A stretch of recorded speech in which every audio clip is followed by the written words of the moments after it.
Hello, everybody. I'm so glad you've joined us today. My name is Sharon Birch, and I'm thrilled to welcome you to this exciting webinar. So while we're gathering, please tell us what part of the world you're Zooming from. And Philadelphia.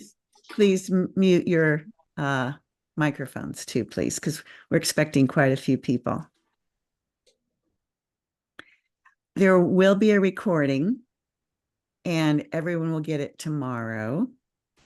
That's been a frequent question.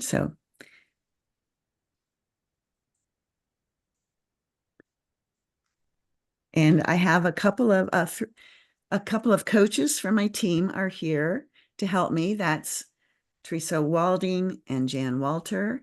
And so they may mute you because since there's going to be a lot of people, we want it to be quiet.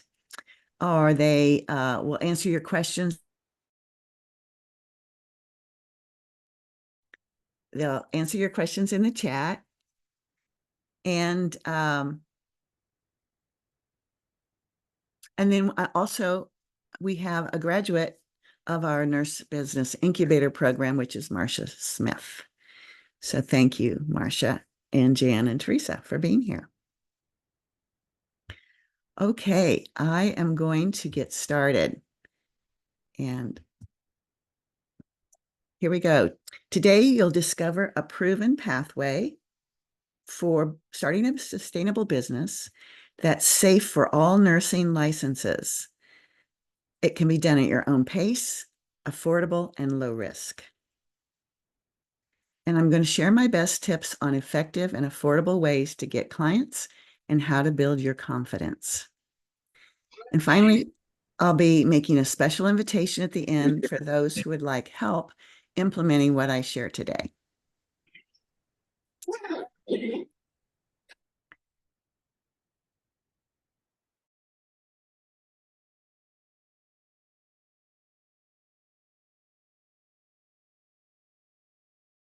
Okay, so my helpers, when you mute everybody, you mute me too. And then I have to notice it. So you're probably missing a few of my words. Thank you. You're doing a great job. We just have that we'll take a little moment for technology. And I thought I had this on that you could see me, but I guess it doesn't really matter. The slides are the thing. Okay, so imagine waking up excited about your work every morning, knowing you'll make a difference in people's lives, and without jeopardizing your own health and safety. And envision having a steady stream of clients, feeling confident in your business decisions, and knowing you're contributing positively to the world. So I invite you to put into your chat. Oh, so the number one problem holding us back is fear.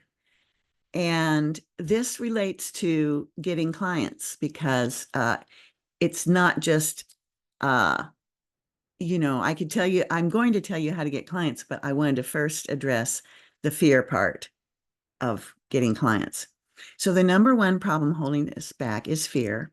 It can be fear of risking our license or fear of jeopardizing our financial security. And I'd like to invite you to put in the chat what you're afraid of, if you'd like to share with that.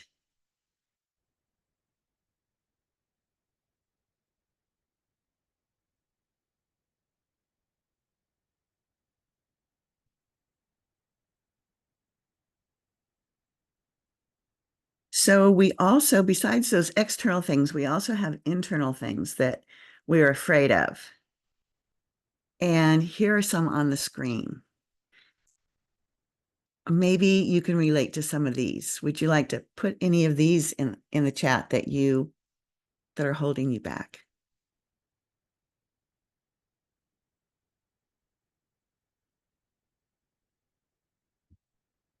So I want to tell you that even though these fears of things outside of us and inside of us feel like problems, they're actually symptoms. The real problem is that we lack personalized business education and guidance and support from more experienced nurse entrepreneurs. Without having this, it's normal for us to feel overwhelmed about starting businesses because nurses are different than the average person in the world. You've probably noticed that. And we're way different from the average business owner or marketer.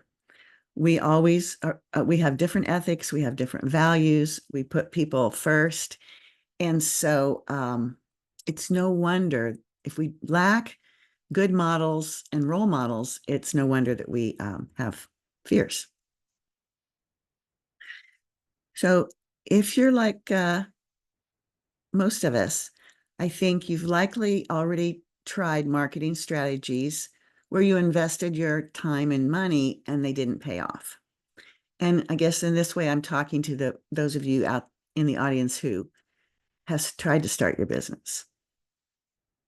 Maybe you followed popular advice from popular mentors, but their approach still felt inauthentic for you, or it didn't align with your values. So during today's presentation, I'm going to show you how to start developing a sustainable business, what steps to take to attract your first or next 10 clients, and how to choose business education that serves you as a nurse entrepreneur. I've discovered that the path to building a successful, fulfilling, and sustainable nurse-owned business does not have to be overly complex or filled with excessive risks. There is a way to attract clients without feeling salesy and grow a business that truly fits your life and values and brings you joy. You can attract clients while feeling natural and authentic. You can grow your confidence through receiving guidance, taking things a step at a time, and building on the evidence that you gather. So in this webinar, I'm going to show you a unique approach that provides the strategic framework grounded in the nursing process that will help you achieve your goals. This is a roadmap to get your first or next 10 clients, and it's nested in the nursing process. Before I walk you through that, I'd like to share with you how this roadmap came to be. So this is a photo of me at my LPN graduation in 1974. I dug that out. Haven't seen that in a long time. Dug it out to share it with you. And I was 20 years old, almost 21. I became an ADN in 84, and I started doing my first business, which was doing massage therapy on the side in 1984. And then I earned my BSN in 89. From 89 to 93, I co-owned Integrative Body Works, which was a massage therapy clinic located inside an HCA medical center in Wichita, Kansas.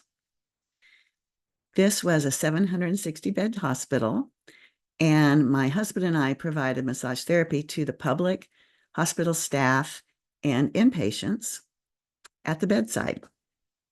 And we were supported by a team of 7 additional massage therapists.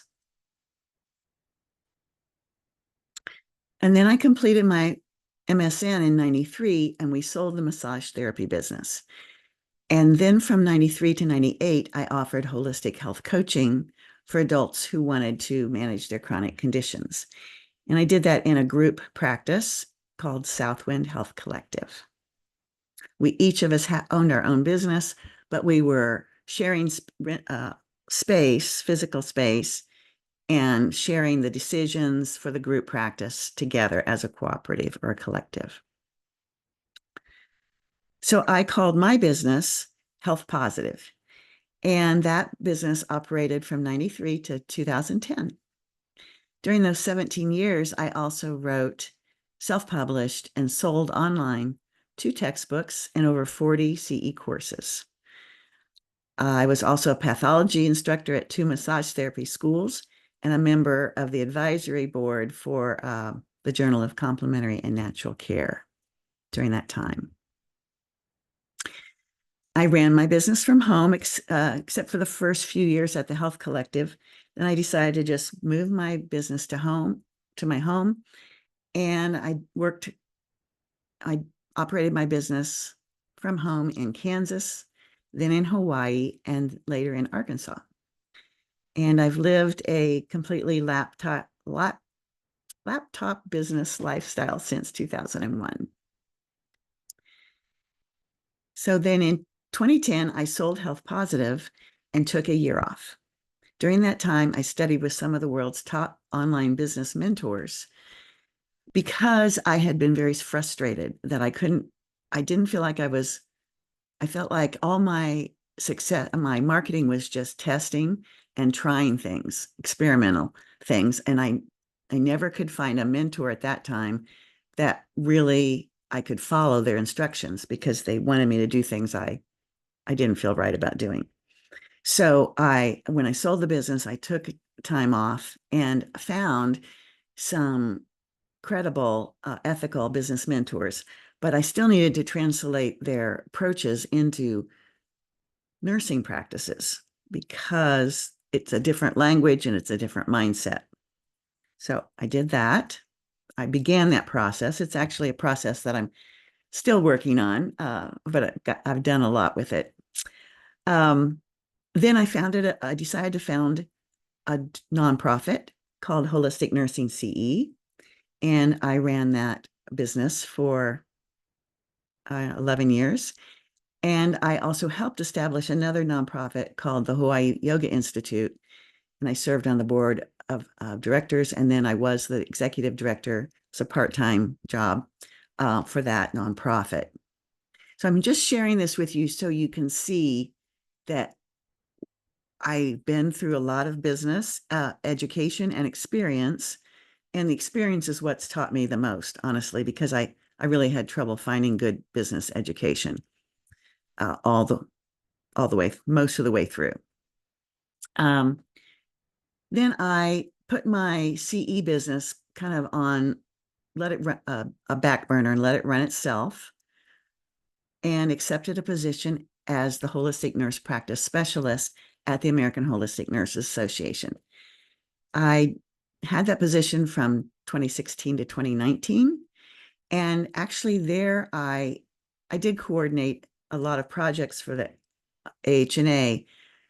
But the most interesting part was that I answered nurses' questions, and a lot of nurses had questions about starting and running businesses. And I realized, oh my gosh, there's a real need for this, and I have something to share. But I didn't act on that right away. It just was in the back of my mind. And then I had an opportunity to work just blocks from my home at a holistic wellness center, an integrative medical clinic. And I was a health and wellness nurse coach there for a couple of years part-time. And then COVID hit, and my coaching work was almost zero. And it gave me a lot of time to think about the nursing profession. So I started gathering the lessons I'd learned on my journey, and I tested my approach. And in 2022, New Directions for Nurses was born. Oops. So now this Liberated Nurse Entrepreneurs is a project of New Directions for Nurses, and we offer a nurse business incubator program, nurse business advising services, and a business development community. And the goal of this business is to support nurses in claiming their power and practicing at the top of their license. And to me, that means maintaining a strong nursing identity while we're a business owner, and only using effective and ethical business practices that are based on low risk, evidence informed actions that are taken at the right time and in the right order so that we're efficient and effective. So I am going to get into getting clients now. And this is the foundation, I think, of where to start with this when we're thinking about how to get clients. Because we have a professional license that we have to protect. And that's different from most people in business. Uh, I, physicians and other healthcare professionals would be like we are, that they have to protect their license, but most of the business world doesn't have a professional license. And so they don't realize that we have to be very intentional about our actions and work within our license. So I want for a moment to invite you to imagine your practice, whether it's wherever it is, whether it's as an employee or a business owner. Imagine it as a road, a paved road. And we're going to look at what you can do, what you can't do, and what you must do, what you must not do, and what you can do as a business owner. So the first part of this is your State Nurse Practice Act. And it might have been a while since you've seen it. I encourage you to pull it out and just double check it for what it says you must do. I bet you'll find out you already know everything that it tells you, which is things like you have to graduate from an accredited nursing school, things like that. Or it might tell you have to have a certain number of CE hours to renew your license. Okay. So that's part of your road. You have to keep that up. And then what you must not do is what's off the road. And that's things like you must not diagnose. You must not tell people you can cure their disease. You know these things too. But again, I suggest that if you have any concerns about your business activities and your license and how those fit together, just get out the Nurse Practice Act and wade through it and highlight with a marker what you can do and what you must do and what you must not do. And that will help you form your boundaries. Now, the space between those boundaries is broad, and it's filled with what you can do. And so here's where you look to find out what you can do. Look at the ANA Code of Ethics. Look at your scope and standards of practice for your specialty. I'm a holistic nurse, and so I look at the holistic scope and standards. And actually, I think they're a great set of guidelines, and I encourage all nurse entrepreneurs to adopt them. They're very whole person, and they're very much supportive of the kind of coaching, consulting, and educating and healing arts work that a lot of us want to do. So there's the scope and standards of practice. There's also competencies that the AHNCC has developed for holistic nurses and nurse coaches. So that tells you what you can do. And then the American Holistic Nurses Association has a document called the Complementary and Integrative Health Approaches for Nurses. And that is golden for a reference. You can get that on the AHNA website. Also, your nursing theories. So together, those will give you a wealth of guidelines and also ideas and inspirations for things you can do in your business. And all of these things that I've put on the center of the road here actually have legal standing in whatever state you practice. If someone would call your business practices into question, and if you would go in front of the board or court of law, it's these things in what you can do that will support you in what you can do. And then of course, you have to avoid the things that your state practice act says you cannot do. Okay, that's the right actions. Now, right timing and right order. So, like you might not know this, but like people, businesses also have developmental stages and milestones in each stage that they need to complete. And so this relates to getting clients, because let's take a look at the first 4 stages of development for business. This is a model I've created, built on models by Roger James Hamilton and Aguo Muo Kalechi. And then I've included also my own experience with building multiple businesses. So if you start on the left, stage 0 is a real stage. It's important. And it's taking the time to focus on yourself and prepare yourself for starting a business. Then moving to the right, stage 1 is proving the value of your services. Stage 3 is growing your business through leverage. And then I said that wrong. Stage 2 is growing your business through leverage. Stage 3 is scaling your business. And each of these stages has not only different developmental milestones to complete, but also it requires different tools and strategies, and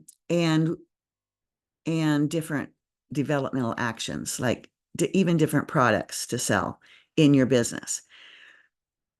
So first, I want to ask you, which stage is your business in today, and which stage would you like to reach ultimately in your business? And go ahead and put that in the chat while I tell you a little bit more about how this relates to getting clients.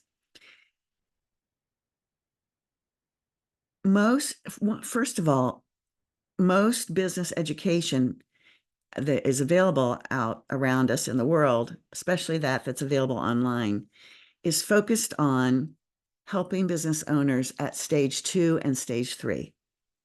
There's hardly any available for helping you at stage 0 and 1. And the problem is that if you haven't completed stages 0 and 1 before you buy a program or follow advice for a higher stage, it's generally a waste of time, energy, and money to invest in those things. Because, as I said earlier, each stage requires different actions and tools and strategies. And I can tell you, quite honestly, I didn't know this. It took me a lot of expensive mistakes till I figured this out. And I figured it out, luckily, with the help of these 2 other models that I stumbled across. So, and every nurse entrepreneur I know that's already has a going business, all of us figured this out eventually just by surviving a lot of expensive mistakes. Okay. So that's it's really an important point. And I'm going to tell you more about how it relates to getting clients. So here's Teresa.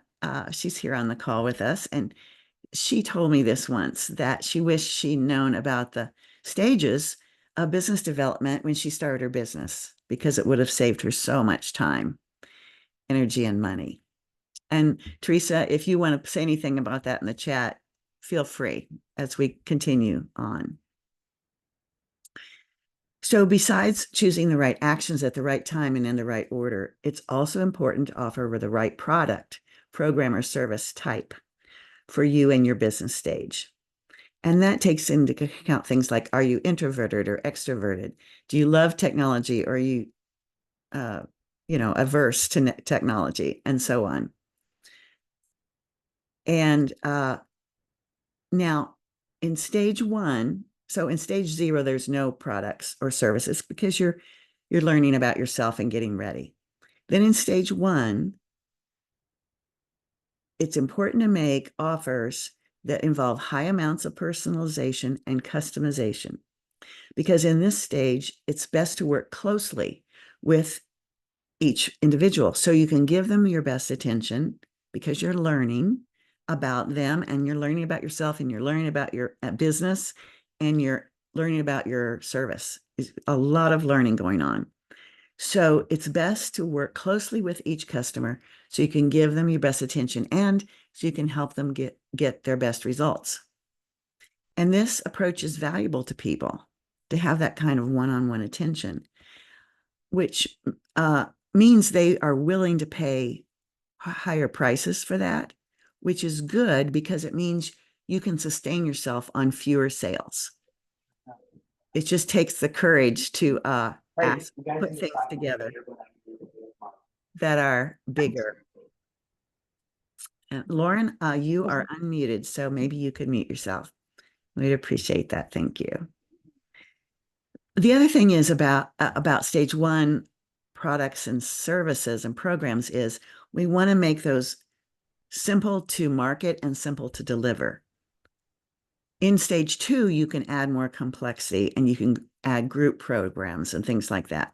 And then by the time you reach stage 3, you've learned enough about your customers that you can offer a whole suite of products at different price points. And you can have your lower price points products templated, whether it's courses or books or whatever you're selling at the lower end. Those can be templated and you can be serving 100 or more clients at once. So that's the overall gist of that. And let's look in a little more detail at the same concept, but just a little closer view. So when you're in stage 1, and I'm going to guess, I haven't seen the chat for who's in what stages, but my guess is most of you in this audience are in stage 0 or 1. So notice what the recommended products are for stage 1. It's things you can do one-on-one. It's coaching and consulting. And it's not on here, but this list of products, best products, would also be one-on-one healing sessions, whether it might be massage or energy work or aromatherapy or, you name it. All of those highly personalized, customized services are best for stage 1. And the last 2 bullets there, you might or might not know about. VIP days. An example of that is you just focus on helping one person for a day or a half a day to achieve a whole lot of progress at once. And the done for you services, that would be similar, but you're actually creating something for them. Like, for instance, you might create a website for them, or you might create a lead magnet for them or something like that. So it's done for you. Okay, and then group 2, you can see this is where we're going to be working with the same audience and helping them solve the same problem, but we now can leverage what we've learned in stage 1 and do things with groups. In addition to, we'll still have one-on-one clients and we'll charge them more in stage 2, but now our entry-level things are for groups. Put questions in the chat about this if you have questions. This is a big concept and it can save you so much stress and failure by knowing it and using it to think about what programs and services you're going to offer first in your business. And by the way, if you came late, I am recording this. Everybody will get the recording tomorrow, and I will stay tonight until all questions are answered. So put it in the chat. I will answer the questions at the end. And even if you have to leave before I answer your question, be sure to listen to the end of the recording tomorrow or at your leisure so you can hear my answer to your question. Okay. So here is the roadmap to success that is built on the things I've just shared. And it's also built on the nursing process. So we might think of that as ADPI or ADOPI, depending on the school you went to. And it's also nested in the framework of the holistic caring process that holistic nurses know about and the Standford Design Thinking process. So there's 3 main steps. Step 1 is niche testing. Step 2 is pilot testing. And in step 3, we take what we've learned in the first two steps and we do marketing and sales testing. And I'd like to show you each of these steps now. So step 1, niche testing. A niche is who you want to help. It's also called your audience. And in nursing language, it's called the population that we want to help. Niche testing is a practical system for discovering your niche by listening to yourself and your audience. And we use the assessment, diagnosis, and outcomes parts of our nursing process in niche testing. So a lot of nurses ask me, how narrow or specific does my niche have to be? And I like to give you an answer that is a range. Okay. So at one end of the range, if you're in a rural area or a small town, the population you serve can be a general one, like women's health and wellness. At the other end of the spectrum, in a city or on the internet where the available population is huge, the audience you serve needs to be more specific to help you stand out. But you want to start with wherever you are with the skills you have, and then aim to go deeper and narrower in your niche over time. Wherever you are on the spectrum of small town to big city or internet, you it's okay to initially start a little general and narrow it down gradually. Okay. Either way, I recommend that you initially choose one audience and one outcome that you know people are looking for help with. Okay. That would be where to start. And discovering your niche requires action. It's not something you can just think about and figure it out. In fact, it's a mistake to think that you're going to decide on the perfect niche and then start your business. It's much better to pick a niche and test it by talking to people and getting into action around your niche idea, and then modify it and repeat.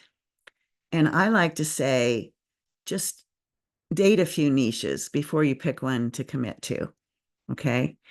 As another way you can think of it is to think paper airplanes. You're not, no matter how hard you think about it, you're not going to be able to make the perfect paper airplane plane the very first time you make one.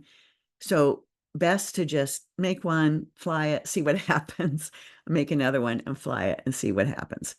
So I'm talking about taking quick actions and noticing what happens, modifying and repeat. And this is a concept that is super important. Otherwise, you can get stalled out at the beginning and not make progress and feel very frustrated, feel like you're a failure and you can't do your business. So why is niche testing important? Well, it clarifies who you help, it focuses your business activities, and it helps you connect with the best available opportunities. It also ensures that you have a program or service that people are looking for. And when you find that, then you feel empowered and you have more confidence to make decisions that will move you forward. So without niche testing, you have an imaginary business, basically. It's all in your head and nothing is tested. And so what happens is when you do start making offers, then your offer is not wanted by enough people who are happy to pay for it because you've offered the wrong product, program, or service for them. So niche testing involves talking with people in your audience with empathy and really being present with them in a healing space with your heart open to find out what they're going through. That's your assessing part. And find out what they want instead of what they're challenged by. How would they like their life to be different? How would that improve their life to have that problem solved?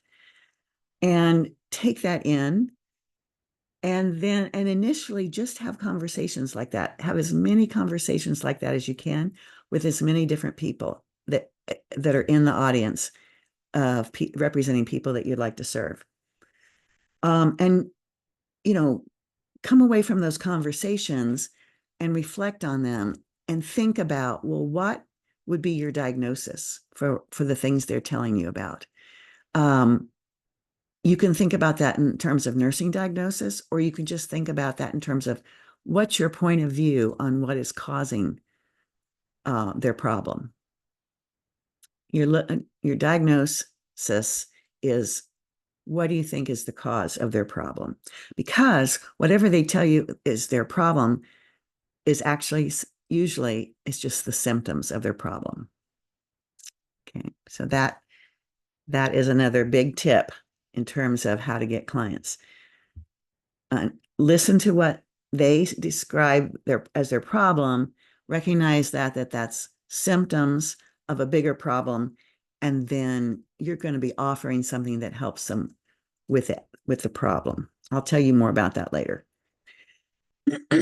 So, niche testing also involves learning about yourself and the way that you most enjoy serving. I have tested some niches before that I thought would be good, and they probably would be, but not for me. It turned out after I talked to a few people about those, their problem and what they wanted instead, I thought, well, I don't even want to do this. So, and you want to definitely test out your own interests like that quickly without putting a lot of energy into any one idea until you land on the one that you would be thrilled to help people with. Okay. Also involved is confirming who's actually seeking a solution. Some people want to talk about their problems, but they're not ready to find a solution or to take action. And so, especially at the beginning of your business, it's important to look for the people who are actually ready to solve their problem. Those are the ones that will be your clients. The other ones will take months of education or handholding to, and you don't want to be doing that at the start of your business. You also don't want to be convincing people that they need what you offer. You want to be talking to people who are actively seeking a solution to their problem. Okay, and then once you find those people, you need to confirm that they will pay a price that sustains you in providing it. And that can also be done through testing. And then the third part of this is to identify where you can easily reach those people. Also involved is I mentioned having conversations with potential clients. And I want to mention that have those conversations, not like it's a interview or a checklist that you're just going through your questioning like an interrogation or a task focused. You want to really be in a gentle healing space with that because of course, nurses know this, but you'd be amazed at how many other people in business don't know that they need to be gentle and when they're doing this kind of exploration with people. So you're also going to be identifying the patterns you see in their real life situations. And I mentioned already, you want to help them change at the root of the problem, if possible, not just changing their symptoms. Okay, so still in thinking about your niche and testing your niche, you're going to be looking for one thing that people want that you can help them get. And it's okay if it's not your ideal work at first. Okay. Remember, this is a process of learning. And so if you find something that people really want, they're willing to pay for, you have the skills, you can start your business that way. And down the road, when you have a cash flow coming in, you can pivot and shift into more ideal work. You want to be thinking about how can you make a measurable difference to the people in your audience, and you want to listen to their fears about getting help. All of this is part of learning about your audience, and that is what the niche testing step is about. So the point of all of this is to learn about your audience so you can make it easy for people to recognize themselves or someone they know who needs your help. Feel free, remember to put your questions in the chat because I know you have some. So I'm going to just keep rolling though, because I have a lot I want to share. So here's an exercise for you to do. You can do it right now in the chat, or if you're listening to the recording, you can put it in your notes. I invite you to describe your audience that you either have already or that you're thinking about having. Describe them in 2 or 3 words.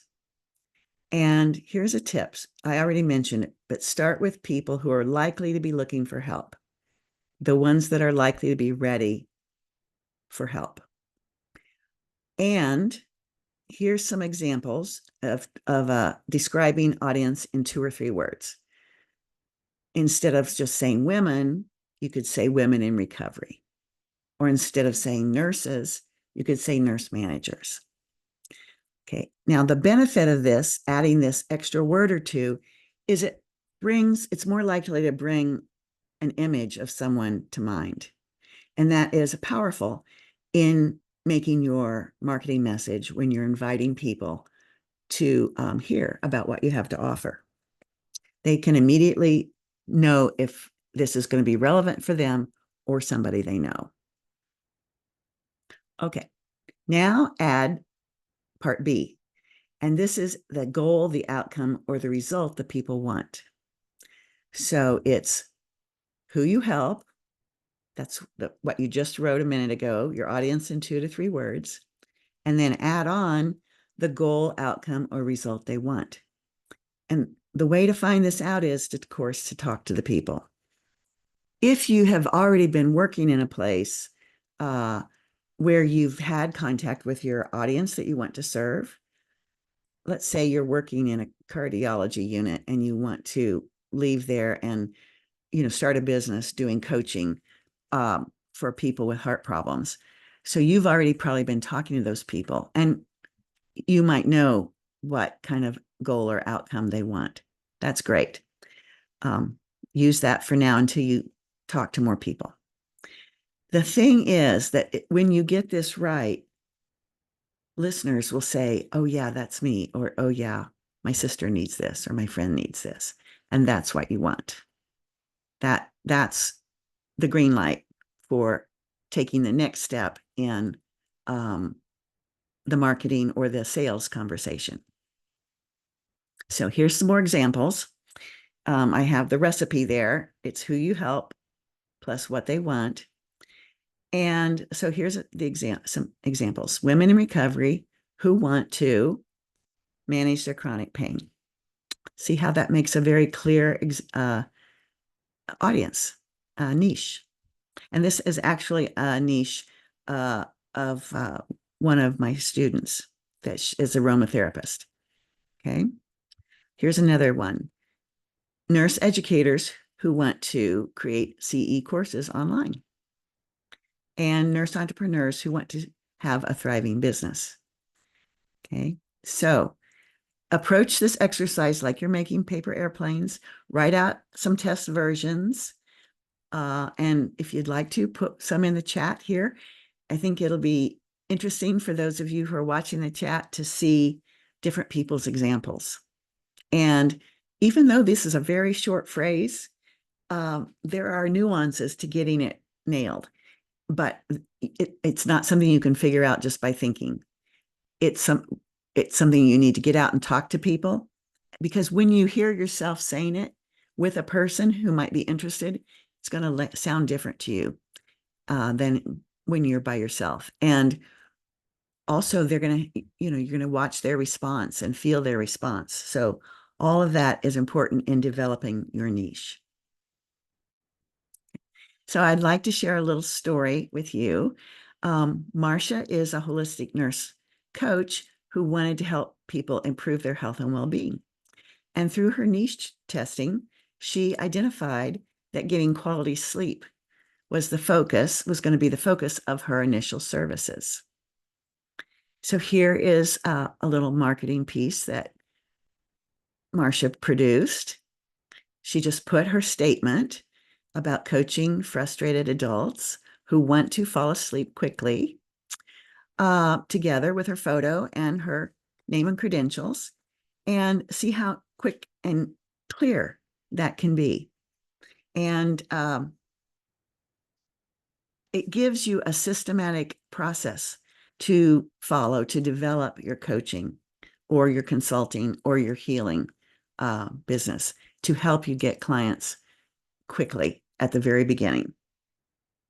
And look at this example. If you were having trouble sleeping, wouldn't you rather consult Marcia than just a general health practitioner that was sort of a jack of all trades? Of course, it would be if you had the option, if you knew about Marcia, you'd rather talk to her. Here's another example. And this is Jan's example. She says she coaches professionals who are stressed and overwhelmed about finances to get back in control and win with their money. So isn't that clear? And it's compelling too. I bet you could think, oh, that's me, or oh, that's somebody you know, when you hear that. Now, I'll point out that Jan didn't use the bridge words who want to. She didn't say, I reach professionals who want to, but she still got the point across in just a few words. And so the point here again, the point is to make it easy for people to recognize themselves or someone they know who needs your help.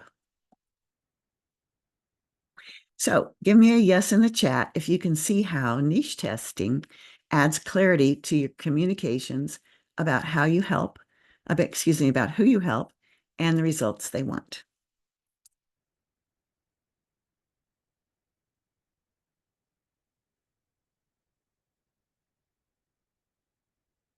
So we've covered step 1, niche testing, and now we're going to move to step 2, pilot testing. And during step 2, we focus on verifying that your program or service is something the audience will actually pay for. So pilot testing is like a test drive for your service. It's a process to verify your program or service's value to your audience, and it must help solve an acknowledged problem or purpose, not a hidden one. So what's an example of a hidden problem? Well, it's a problem that people don't realize they have. You can see they have this problem, but they don't know it. So, and might even be looking, they don't even know what they need to solve it sometimes. So, I'm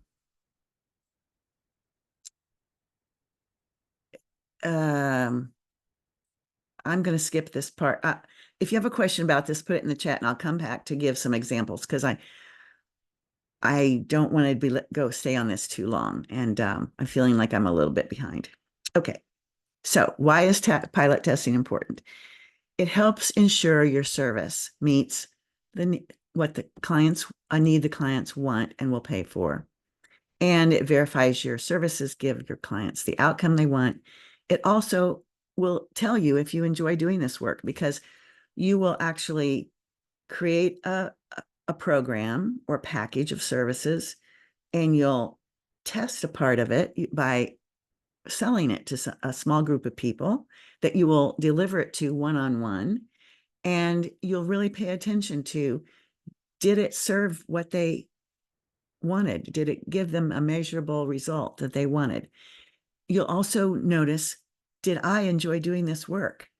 Because here again, if you don't just love doing the work, it's important to find another idea to base your business on. Because if you don't enjoy your work over time, your business is just going to become another job. So your pilot testing is important because it gives you a chance to actually feel the work, see if it's actually interesting enough to build your business on. And that will save you a lot of, well, you can imagine it's a big mistake to build a business on something that you don't really enjoy doing. Okay, another reason pilot testing is important is because it helps you identify and refine areas that need improvement in either your marketing, your delivery, or your either your marketing or your delivery of your service. And it really helps you prevent making costly mistakes that might just cost you a little bit in the beginning of your business, but as you grow, it will cost you more and more. So yeah, that's why another reason pilot testing is so important. Also, pilot testing generates testimonials and case studies that you can use when you are ready to offer your program to a bigger audience, a broader market. And typically, pilot testing is done with our friends and family or the people that they know. So it's our warm audience. And that makes it a little, safe to test with. And you generally will get some good testimonials. Now, remember, you're going to charge for your pilot test, but it doesn't have to be a big price. It can be a portion of what you imagine you'll charge down the road because it's a pilot. So after you've verified that people value your service enough to pay for it, and you've received their feedback and incorporated it into your program uh, or services, then you'll have a lot more confidence in marketing it. So pilot testing involves the planning and implementing and all these things that you see. And as I've said before, it involves enrolling people who will pay a lower price than your full price. They'll experience your program. We'll have them experience what we call a minimum viable service. It's just a part of it that gives a quick win to your audience, that gives them a clear and encouraging step in the direction they want to go.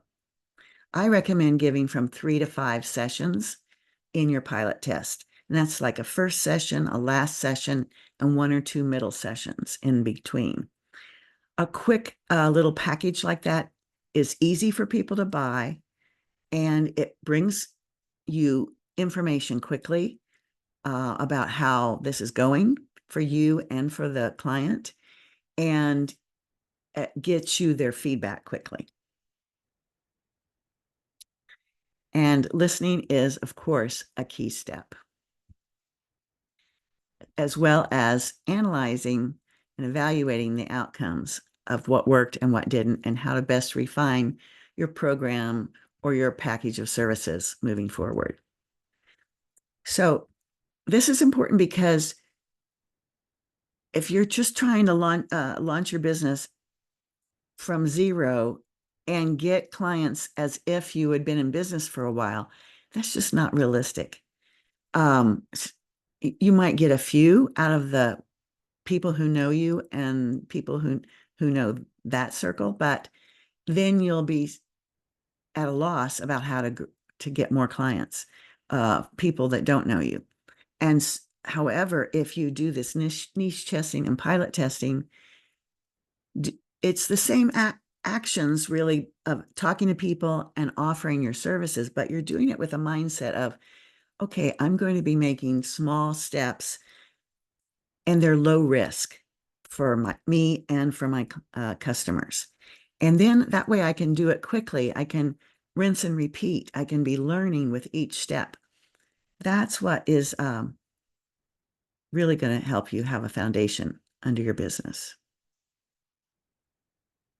So here's an example of a nurse coach who specializes in stress management for healthcare professionals. She invites 10 peers to participate in her pilot stress management program. She gets feedback from them throughout the test and at the end, and then she analyzes the feedback. And so it turned out that her set of one-on-one sessions effectively reduced stress levels in 7 out of the 10 participants. And that's great results. She got glowing testimonials and refined her program and felt confident then that she had a service that she had evidence that her service was effective, and she knew how to go forward. Another example is of Maria, who's a holistic wellness consultant who helps organizations improve their staff's resilience and decrease turnover.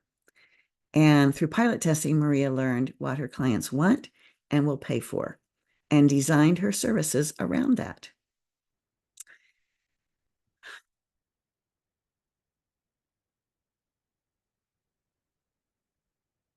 So give me a yes in the chat if you can see how pilot testing adds power to your business. Oops.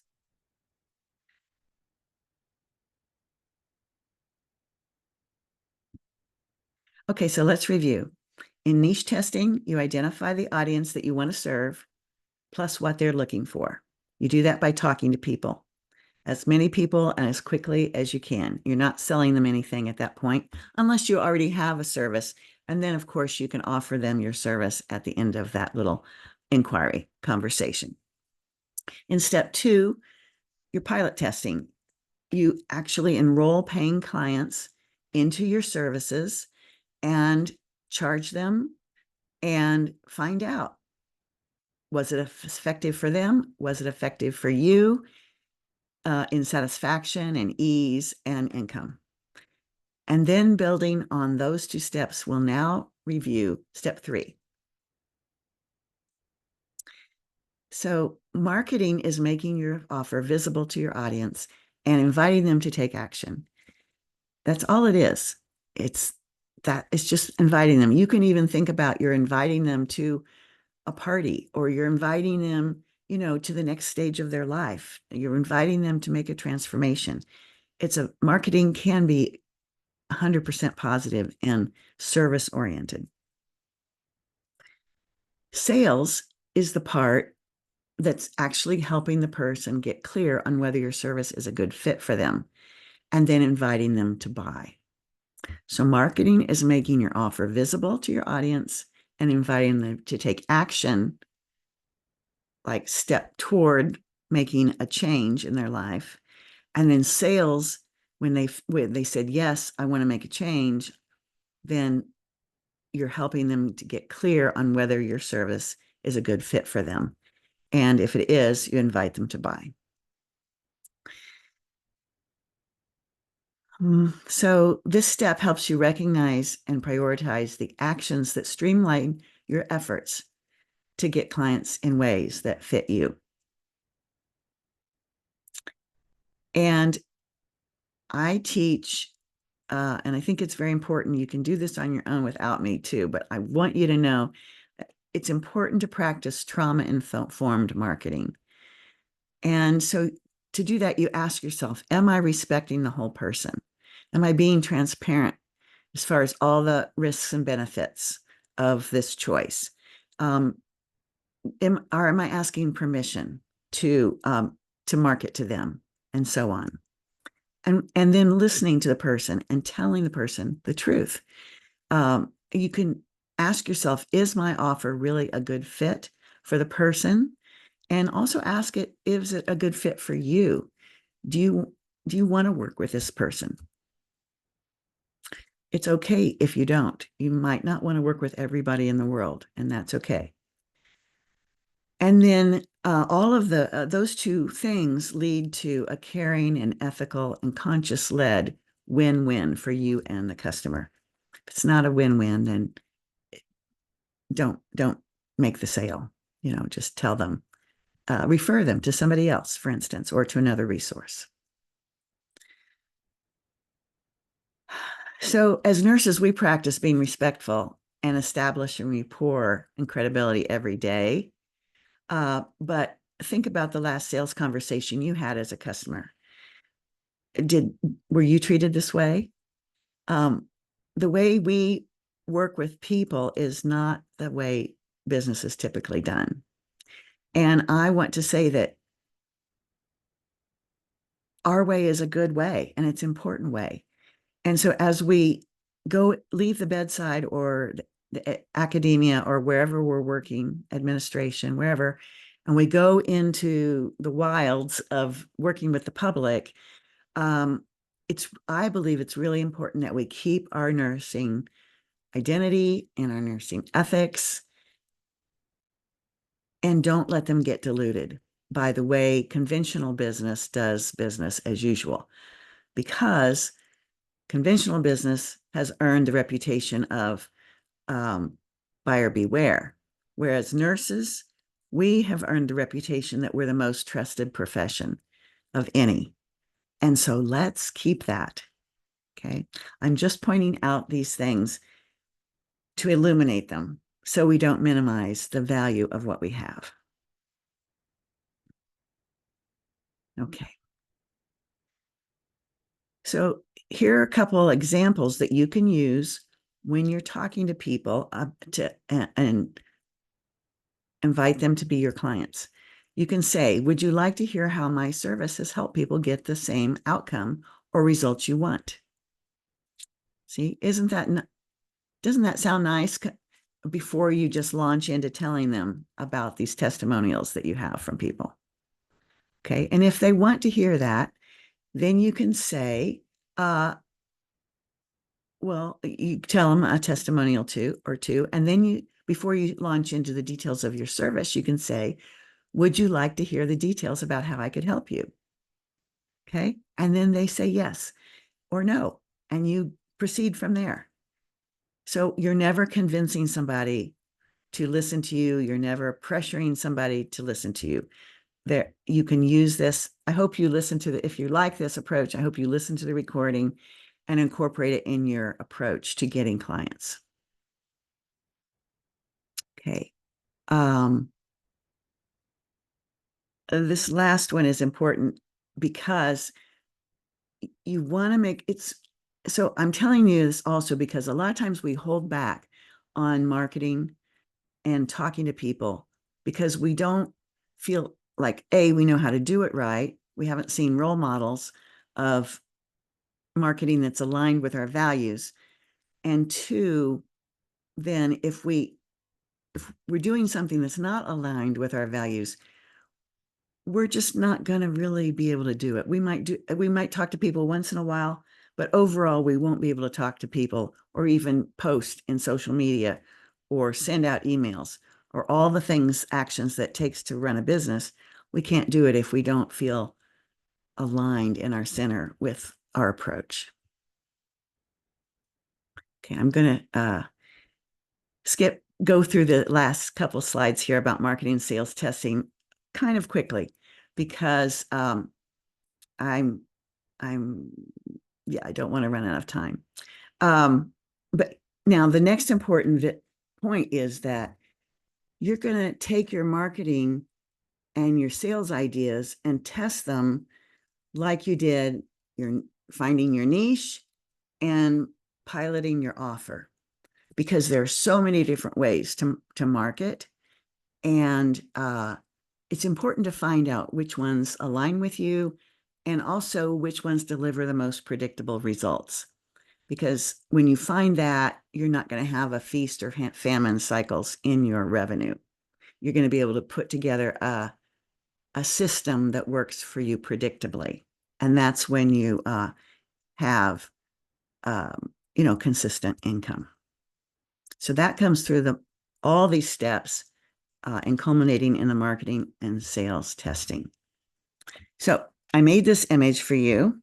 I'm sorry I didn't have time to make more images in this presentation, but this one I think illustrates what I'm trying to say. So here's the 3 steps of the roadmap. Step 1, 2, and 3. Step 1 is focused on your audience, your niche testing, and that should be about 40% of your energy and time initially. When you've got that clear, then you move to creating your offer. That's your package of services or your program that you want to deliver. And that's your pilot testing. You develop that well. Both of those things take up about 80% of your business time and energy when you do it right. Well, except for delivering your service, of course, that's another part, but I'm talking about the marketing part. And then when you're building on those two, the actual marketing, creating your emails and your lead magnets and your conversations with people, maybe you're speaking in front of groups or workshops, whatever you're doing to market, that can happen and fall into place very quickly after you've done steps 1 and 2. So, give you an example of this. Teresa had owned her business for 5 years, but her sales weren't as strong as she wanted them to be. And she thought the problem might be that her marketing messages weren't clear enough. So even though she had already been around the wheel before, she realized that if she went back and did more niche testing and gained a deeper understanding of her clients, it would help her refine her messages. And so she did that. And now more nurses are enrolling in her program. So again, marketing and sales testing helps you create a solid process that smoothly and respectfully helps potential clients become paying ones. Okay, I think I've given you most of the details, but I will just quickly share with you the bullets. What's involved is taking small, low-risk steps to be seen and heard by your audience, and experiment with different marketing channels to evaluate which ones yield the most favorable results, considering the time, effort, and cost involved, and tracking your activities and the results they get. Also rating how much you enjoyed the activities.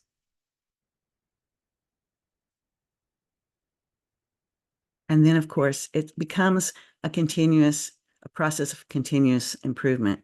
Once you have something that's working a little bit, then you continue to refine it. So here's another little case story. All of these are real examples from from people that I've helped. So Maya is a holistic health and wellness nurse coach who was frustrated because she didn't have enough clients. She created a beautiful website and spent many exhausting hours on social media posts, but she didn't know that she needed to match her personality and resources to her marketing actions. And she also didn't know what format her audience wanted to receive marketing messages in, nor where her audience was actively looking for credible help. So she tested a variety of methods and found that podcasting and free webinars gave her the best results. And then she created a systematic marketing and sales process to consistently connect with her audience and invite them to enroll. So here is Maya and her marketing message. You can see it's very clear. And so now she's consistently attracting clients and her business is growing. So give me a yes in the chat if you can see the value in marketing and sales testing steps.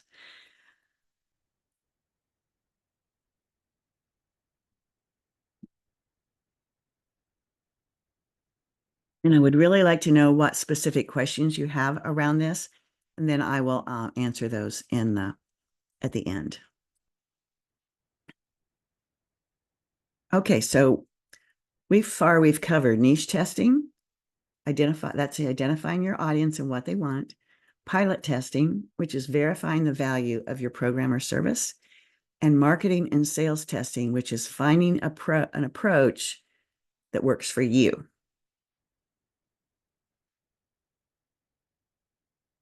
So now I want to share more details about how you get your first or next 10 clients. And we're just going to go a little bit deeper in this, more detailed view. So, and I recommend that you complete the following 5 steps in order. Step 1 is create a safe space to ask people about their challenges.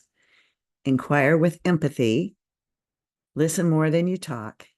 Be curious to learn about what they're looking for and what they've tried and how ready they are. Step 2 is describe your audience. That's your niche. This is who you help and what they want. And then ask people if they know anyone like that, and share your audience description with people everywhere you go. Okay, so we did a little exercise earlier of writing down 2 or 3 words of who you help, and then adding to that what they want. And then just get out and start asking people if they know anyone like that. And if they do, if you don't have a product or service yet, just ask if you can talk to those people with empathy and learn about them. Then when you have an idea of a service, whether it's a package of services or a program, invite them to be in your pilot test. Okay, so that we've covered all these things, but I'm wanting to put it together now with and help you anchor it in. Okay, so then when you're talking with the people who are interested in buying your program or services or joining your pilot test, which is where you start with selling, you help them get clear on whether your offer fits for them. And I suggest that you help them look at their fears their choices and their opportunities that they have available. That is going to help them, because most people don't really stop and think through all those things. And most people certainly don't have someone who is holding space for them kindly and really listening to them work through that. And they are going to just, for those of you who are coaches, you know this. When we hold space for people like that and help them peel back the layers of their own thoughts and feelings and what's holding them back, they will have realizations and that will serve them. And so, and that is a benefit to them, even though it's just a free consultation in this case. And you're actually receiving information you need to know about what they need and what they want. At the same time, they're receiving a really healing process.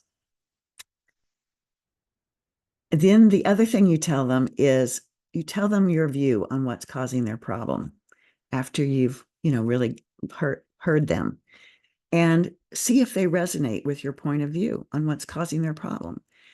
That will make it very easy for both of you to see if you're a match to work together further. Okay. You might want to think about this in your own life and maybe just watch after you leave this webinar, and notice it at work. If you hear somebody is offering to help you solve a problem that you have and you really resonate with their approach, whether it's their paradigm they're coming from or their tools, whatever it is, it will make you lean in and think about working with that person if you're actively looking for help. Okay, step 4 then is offer 1 or 2 lead magnets.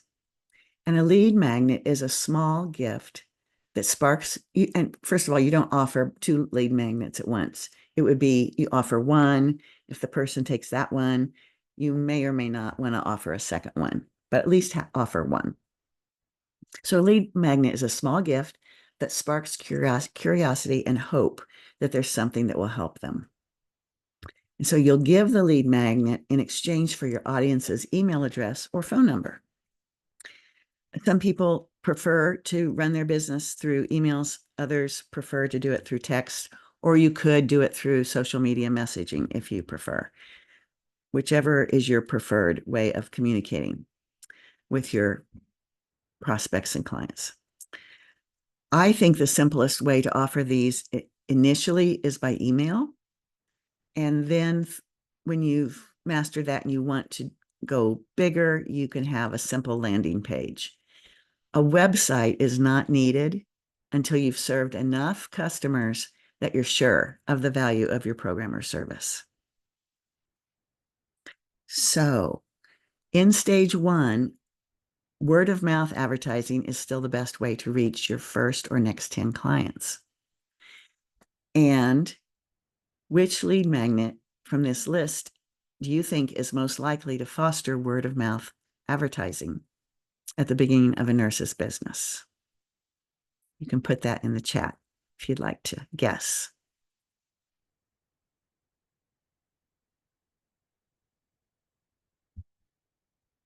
So I recommend usually starting with a toolkit.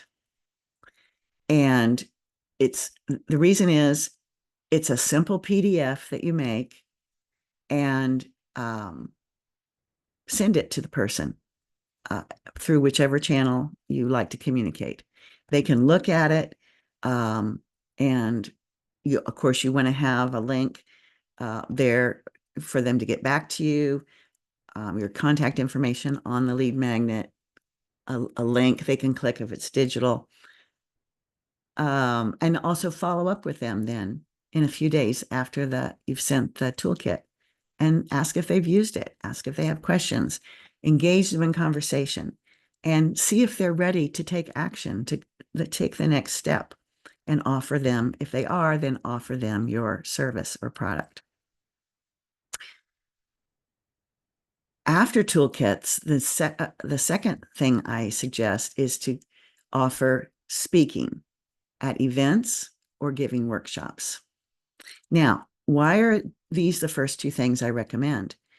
It's because they are more active for the audience than the other things on this list.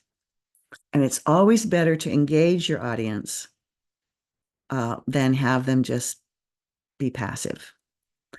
So an additional bonus with live speaking is that they get an energetic sense of you, which grows trust.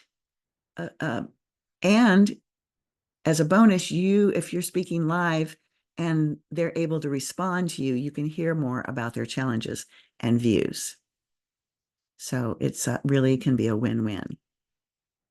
And another thing is when you speak or give in front of a group or give a workshop, you can give them your toolkit that you've developed as your first step. Okay, now step 5 to getting your first or next 10 clients is that you can give group presentations. This would be your speaking or giving a workshop and helping people. You can use the same process you used with individuals when you get good enough at it. Good enough just means you practice it a bunch of times. That's all it means. Nobody knows how to do this at first. You just get out there and do the paper airplanes iterations, and you'll naturally grow and get better.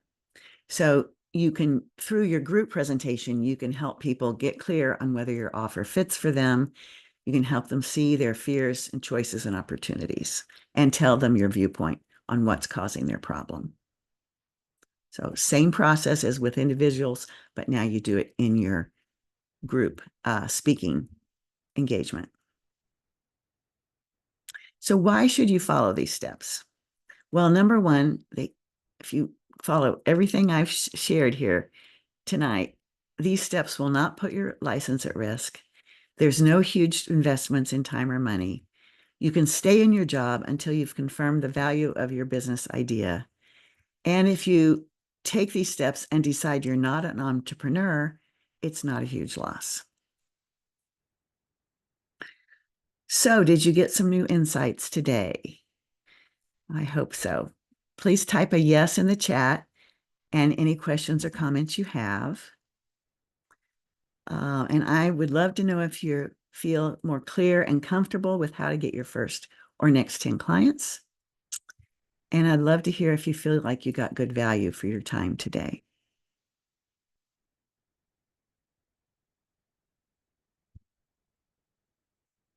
So if you want to go further than you are now, I recommend that you decide, I will, and then fill in the blank for yourself.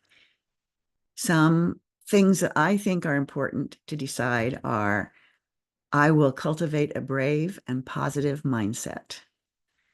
I will take imperfect action aligned with my values and goals. I will notice the nuances in what my audience wants. I will focus and grow a deep niche, not wide, not trying to please everybody, but really find a lane for yourself that works for you and your audience. And I will get compassionate, expert guidance and support. Those are the promises I recommend you consider making to yourself or filling the blank with your own. Now, speaking of getting support and guidance, a lot of nurses ask me what to look for in choosing business education or coaching. And I believe the best business resources for nurses are these. I'm going to have a sip of water while you read them.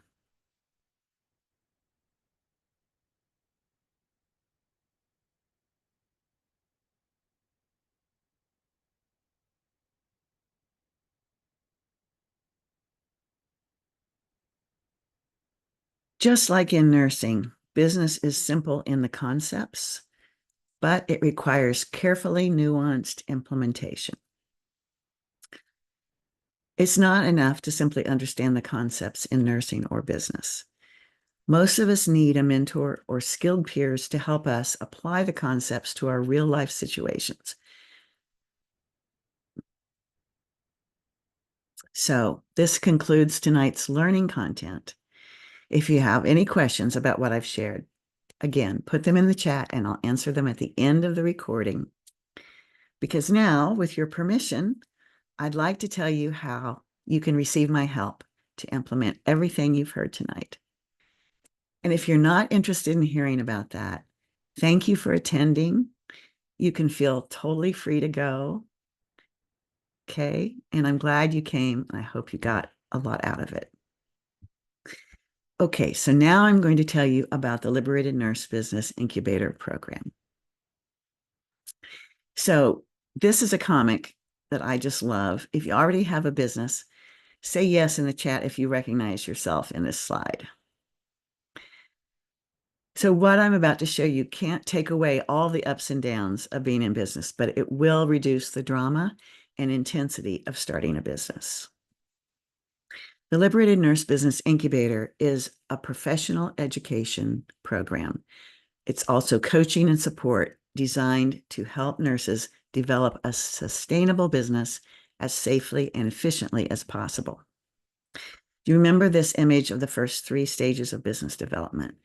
The incubator gives you step-by-step education and support to complete business development stages 0 and 1.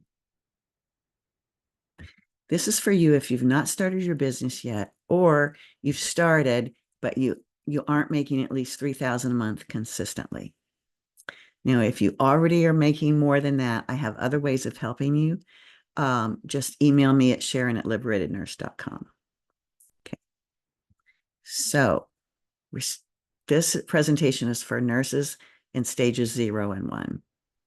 And the incubator shows you how to launch your business with low-risk steps that fit who you are in a warm and encouraging peer community to give you a secure, sustainable foundation. You'll learn how to create, market, and deliver your program or service through structured, evidence-informed system for success that's designed for nurses by nurses without the risk of doing it alone or the stress of doing it alone. So we're going to show you how to thoroughly prepare for being an entrepreneur, which is stage 0, and then how to choose your best idea, verify its value to your ideal clients, and have respectful marketing and sales conversations that feel authentic to you. And my promise to you is that we will guide you step by step through setting up your business, and creating, marketing, and delivering your program or service.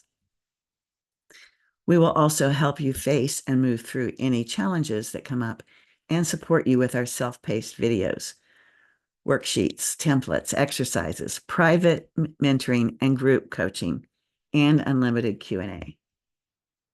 And we will partner with you to develop the knowledge, skills, and confidence you need to start a business aligned with your values, so you can enjoy more professional autonomy, experience purposeful, rewarding work and a healthier lifestyle, and maintain your financial security or improve it. The incubator is a bundle of 4 self-paced courses with lifetime access, plus extensive personal coaching and support. And our next cohort starts next Thursday, July 18th. Spaces are limited to 10 nurses in each group. Through each of the 4 courses, you'll receive guidance to create your business plan tailored specifically to you and your business. And through the coaching and support, you'll receive guidance on how to apply your plan to reach your goals without feeling lost or overwhelmed. My team and I will help you build your mindset, tool set, and skill set. You'll have direct personal support from me and my team of coaches, and also from an accountability buddy and a cohort of like-minded peers who will share your journey and cheer you on. Course 1 is start by listening to yourself. This course will support you in listening to what is and is not right for you, identifying and developing your entrepreneurial strengths with our strengths test, and personal guidance, and identifying how much time, energy, and money you need to start your business and how you'll have those resources. Course 2 is Choose Your Best Business Idea. In this course, you will uncover who wants your help and what they will buy for you, design your program or service using our proprietary process, and sleep peacefully at night because you have protected yourself and your clients with the 8 legal documents you must have. Course 4 is Verify the Value of Your Service.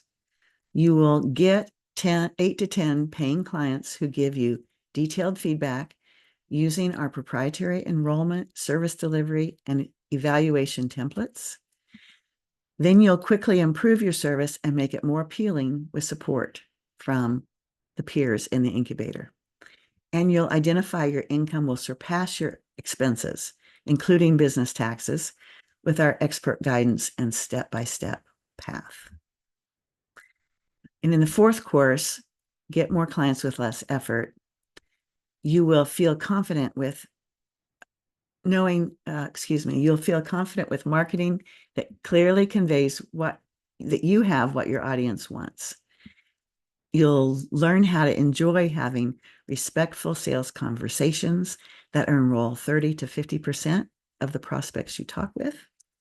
You'll learn to consistently earn $3,000 or more per month and have clear, customized business plan to sustainably grow your business well into stage 2. We will show you all of these things and support you to actually do these things in the incubator. Because the biggest value of the incubator is that you're never alone. Yes, there's learning content, and it's really important to have that content.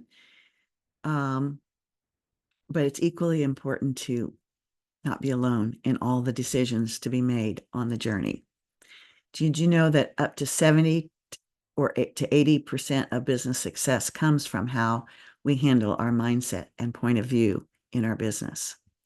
So in the incubator, you'll learn how to navigate your challenges through exercises and support from the coaches and your peers. And the way we do that is there's 3 Inner Circle, which is our group coaching calls per month. That's 1 a week for 3 weeks a month.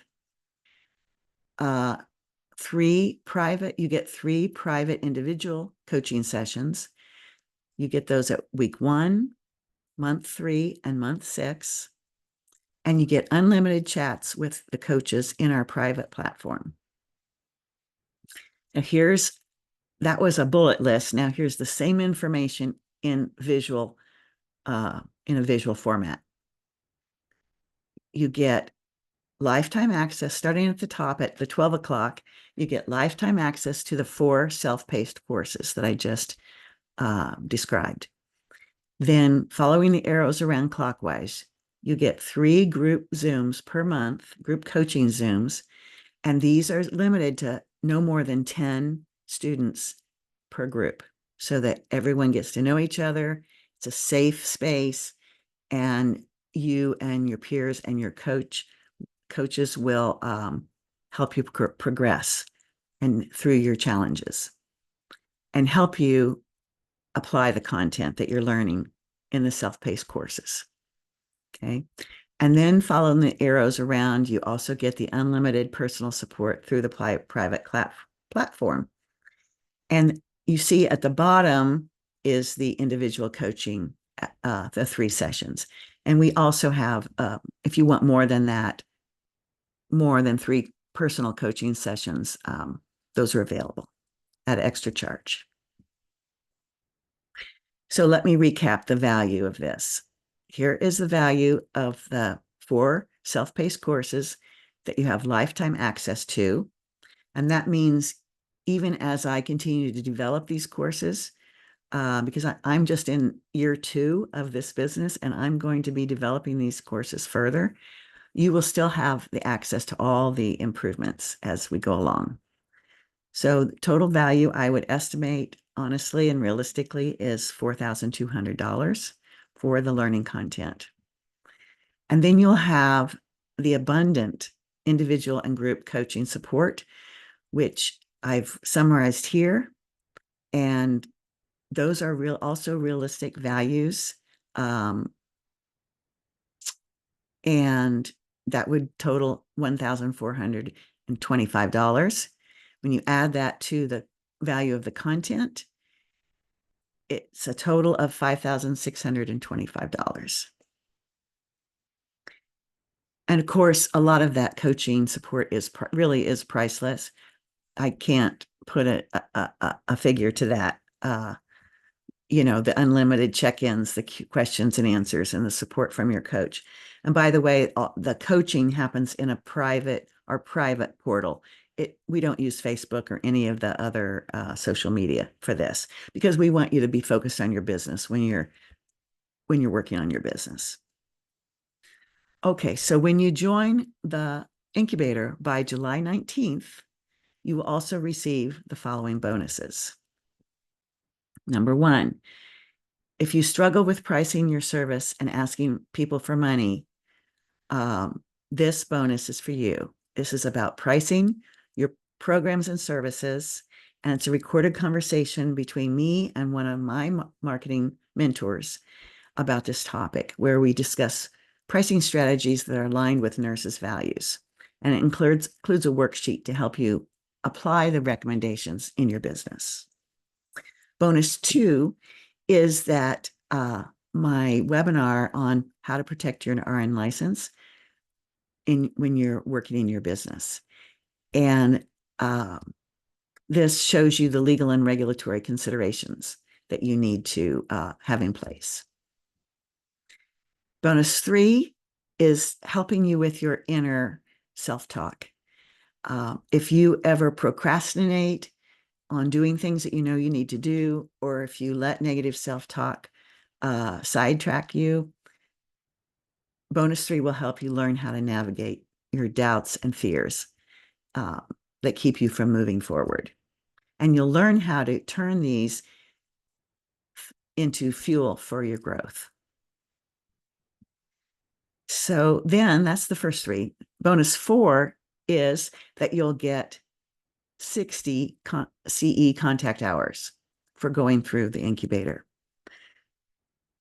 The incubator is approved by the American Holistic Nurses Association, and Anna is an accredited approver by the American Nurses Credentialing Center. So these the CE contact hours are valid for license renewal in all 50 states. They're valid in magnet hospitals, approved for magnet CE. They're also accepted by the American Holistic Nurses Credentialing Corporation for certification and recertification as a holistic nurse or a nurse coach. And bonus 5 is our marketing lab. If you're already in business, this one is really going to help you. You can, it is a requirement. Before you can be in the lab, you have to have proven the value of your services. But then once you've passed a pilot test of some kind, you can join the marketing lab. And we meet 4 times a month live, and you can come to as many of those as you want.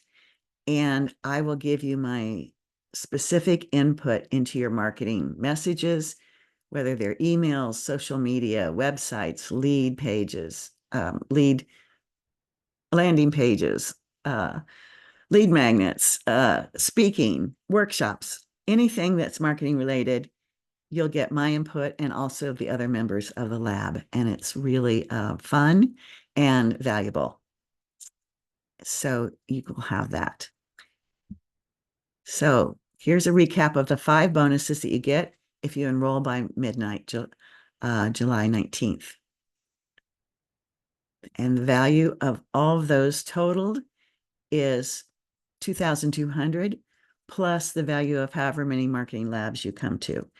The usual price of those I offer that as a standalone service at $97 a month if you So that's the actual value for that. Okay, so I'm just recap it all here. The total value between the incubator at $5,625 and the 5 bonuses at $2,200. The grand total is a value is $7,825. But I'm offering this as a one-time investment for $2,997, where you can pay 12 installments of $297 per month if you prefer.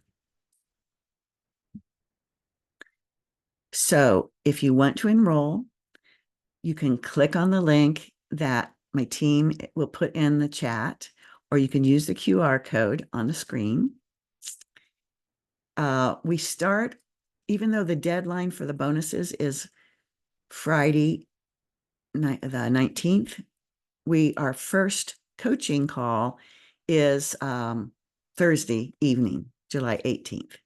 Now, if you miss this, you can watch the recording, but it will be a fun call because most of the people will be in it by then, and you'll get to meet everybody, and it'll just be a fun call to have. So that's how it works. Please. Oh, I forgot a really important thing. This is super important because I have a guarantee for you. And so that means if you're on the fence or wondering if this is going to be a good fit for you, you don't even have to decide a firm yes today. You can decide maybe, and you can give it a try. So let me share with you my guarantee. I made this guarantee because I want this to be low risk for nurses. This is part of my mission in life to help nurses become entrepreneurs if they want to be, and really have a realistic and safe and effective, efficient start. So I've made this guarantee based on the things that I've seen my students need to get started. So part 1 is if you implement what I show you, you will enroll your first or next paid client within the next 30 days. And if you do not, you can receive a full refund. So that's why you can join us with a maybe and get started and see how this works for you. Now, part 2 is if you follow and implement my method, you will consistently earn $3,000 or more per month within a year. And you'll have a clear, complete, and customized plan for your business so that you can sustainably grow it well into stage 2.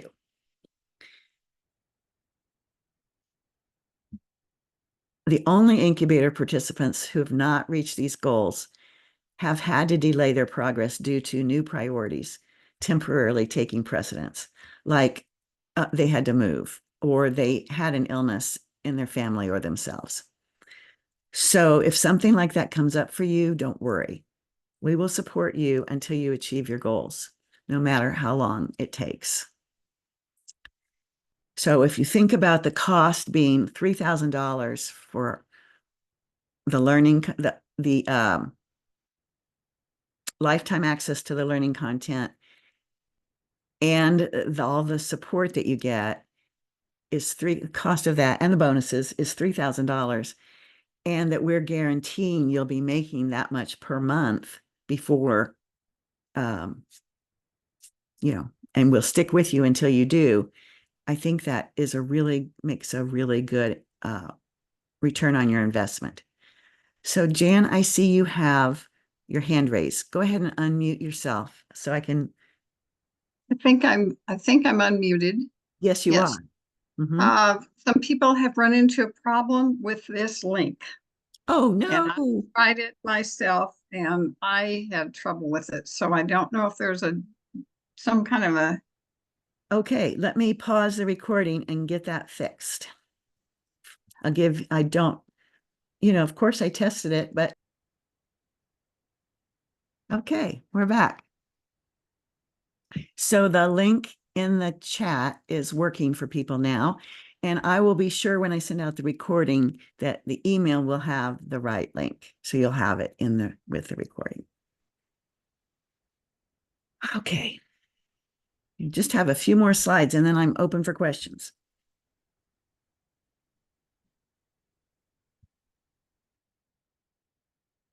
So we're going to just review again what you'll get. In course 1, it's start by listening to yourself. You're going to we will help you listen to what is and is not right for you, develop your entrepreneurial strengths with our strengths test and personal guidance, and help you identify how much time, energy, and cash you need to start your business and how you'll have those resources.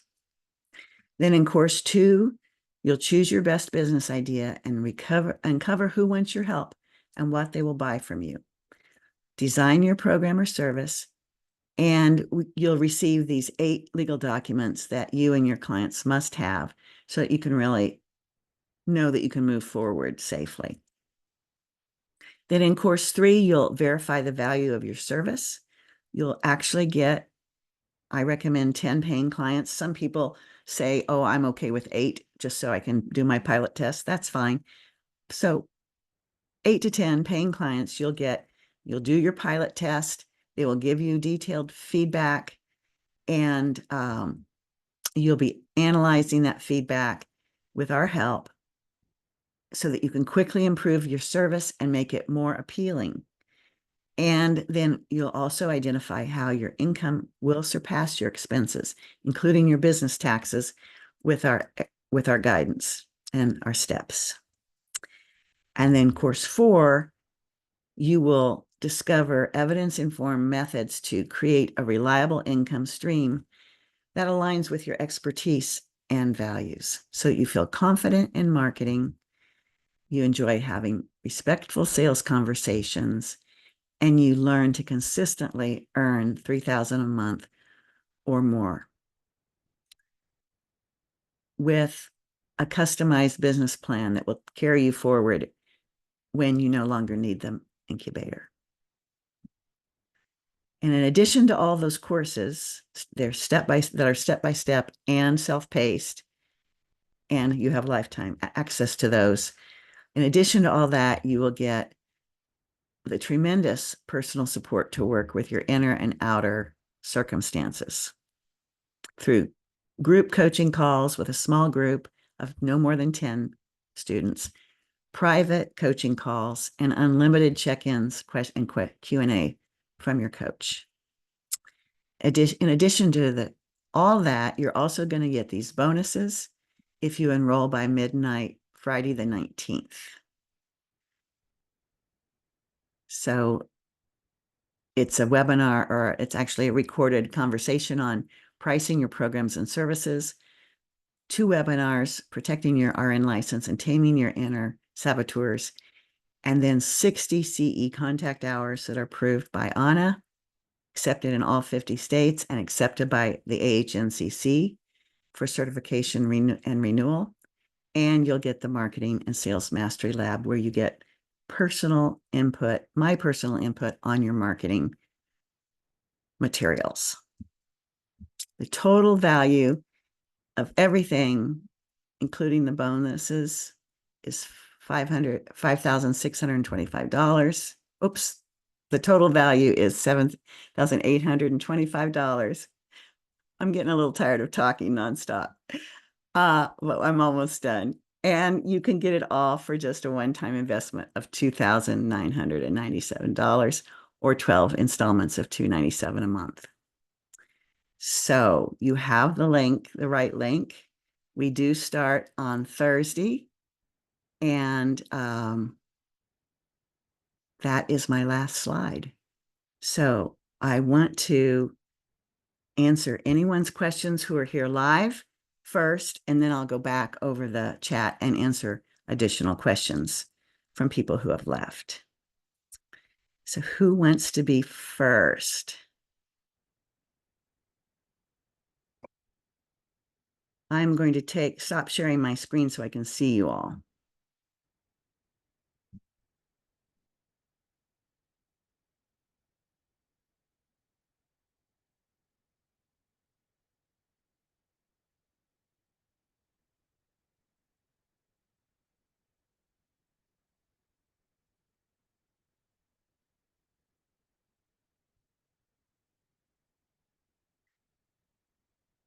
Does anybody that's still here have questions? I have some, Rosemary was I think, asked the first question I Okay, have on my list, so good. Thank you, Jan. let her do it live. Yeah, thanks. Go ahead, Rosemary. This sounds fabulous. And my first question is, if when we sign up, and then what's the time frame in terms of starting? Because I have a little bit of a conflict of another program, not related to nurse coaching per se business, but still another, which may take a few months. It's a self-paced course. Okay. And so I'm just trying, they may be beautiful parallels, do at the same time, but I'm just want to know, I'm just trying to get my ducks lined up in terms of, can I sign up and then start this in a few months since it is self-paced, or how does it? Yeah, that's a great question, Rosemary. Thanks for asking that. You can sign up now while you can get the bonuses, and come to whatever you can, whatever fits for you, and no stress or pressure about the progress. You can even just sign up now and put it on the shelf entirely and come back and get started when you're ready to. Because it's self-paced and we're here to support you for as long as it takes. It's not got a box around it about there's no clock ticking or debt. Once you've enrolled, you've got whatever time you need. Well, that's a perfect answer. Thank you. Okay, you're welcome.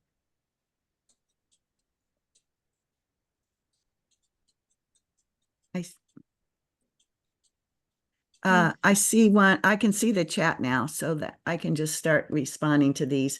I'll start with Malay, and I hope I didn't butcher the pronunciation.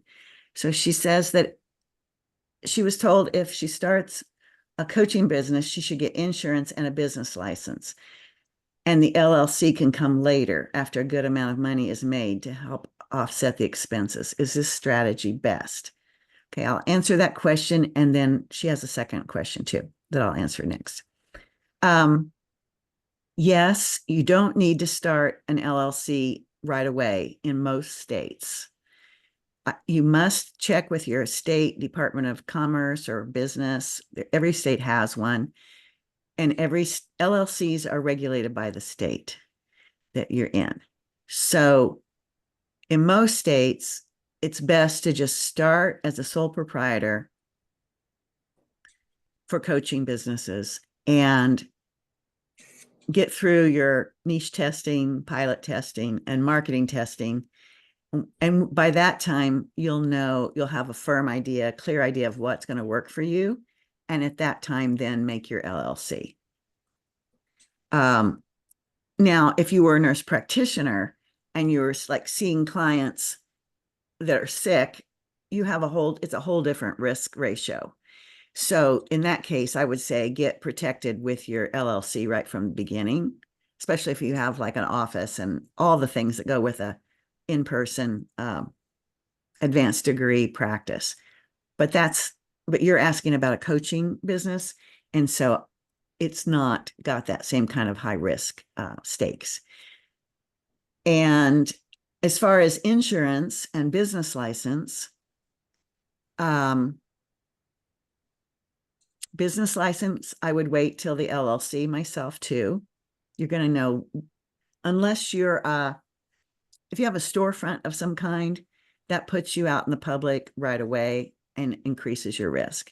But if you're doing setting your coaching business from home and you're just having a few clients while you test everything and get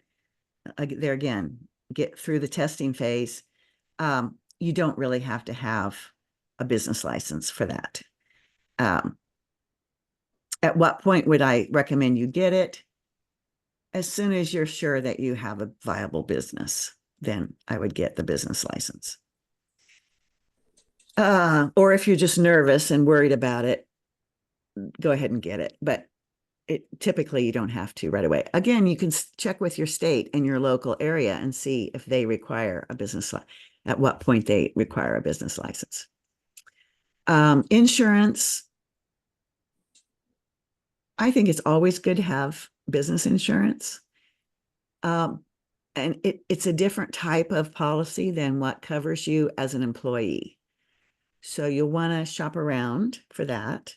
You can, if you're a homeowner, you can, or even if you have rental insurance, you can check with those companies who you're already doing business with and see if they offer a type of business that would cover a type of insurance that would cover your type of business.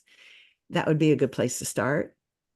Or you can talk to the Chamber of Commerce in your area to get recommendations. And you can, of course, just Google it and look online, but that's a little more risky because it's nice to have people recommend what are good insurance companies. The AHNA recommends a company called NSO, Nurses, well, it used to be called NSO, Nurses Service Organization, and they've recently changed it to Health Professionals in Service Organization or something like that. So they cover more types of professionals besides nurses. And that company represents hundreds of insurance companies. And they have an application process where you can fill in all their blanks, tell them about your business, and then they will point you toward the types of insurance or the companies that they think most fit your needs. You can try that. I've done that out of curiosity, and when I tested it a year ago, it wasn't all that great as far as what it recommended. But it may have, I hope it's improved by now. So I still would suggest that it's a resource you could check out. Whoever you go with, you want to be sure that you tell them what a coach is, because they may or may not know what it is. Tell them that you're not diagnosing or curing, or any of those things, or even treating illnesses unless you have an advanced practice license. And so make sure they give you something that's appropriate for your level of risk. Your second question is, could you or anyone recommend coaching insurance company where can coaches get their business license? Oh, okay. So I mentioned about the license. It's with your town or your state, usually. Some towns have it, some don't. But coaching insurance company, somebody ought to start an insurance company just for coaches, because they would have a lot of business. I don't know if there is such a thing. If one of you finds out that there is, I'd love, put it in the chat if you know of it, or email it to me at Sharon@liberatednurse.com.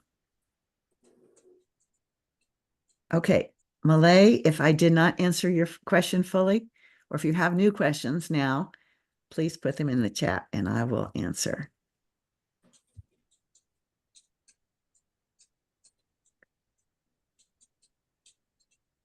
Okay.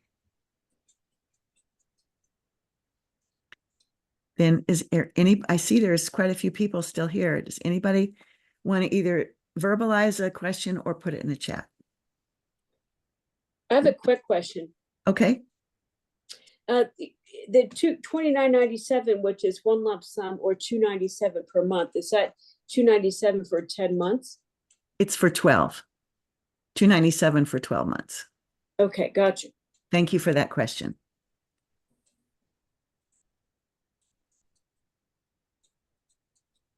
So you do save $567, something like that, if you pay it all at once. Thank you. Mm-hmm.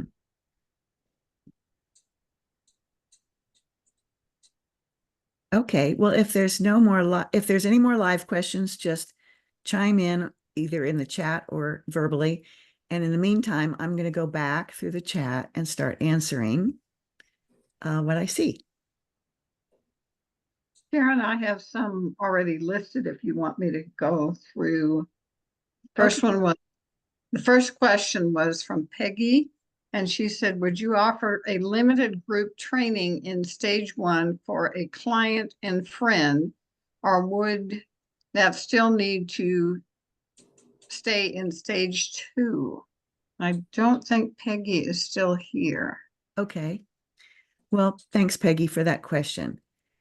So in a webinar like this, I can only give general recommendations.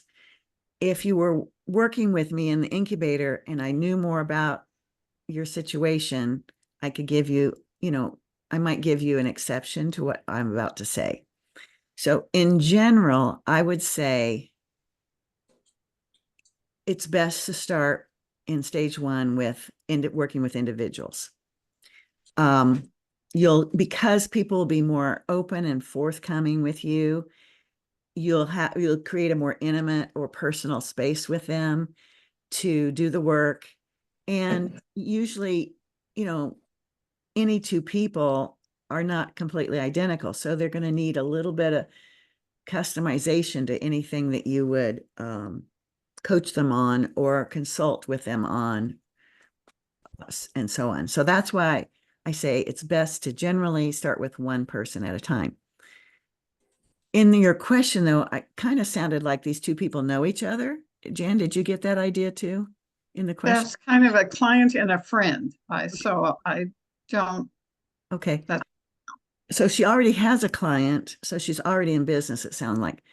So depending on how far you've done in your testing, I could see it might be appropriate for you to have two people in like a micro group and work with them if you already know that their needs and you really have a clear idea that you think you could help them with in a group.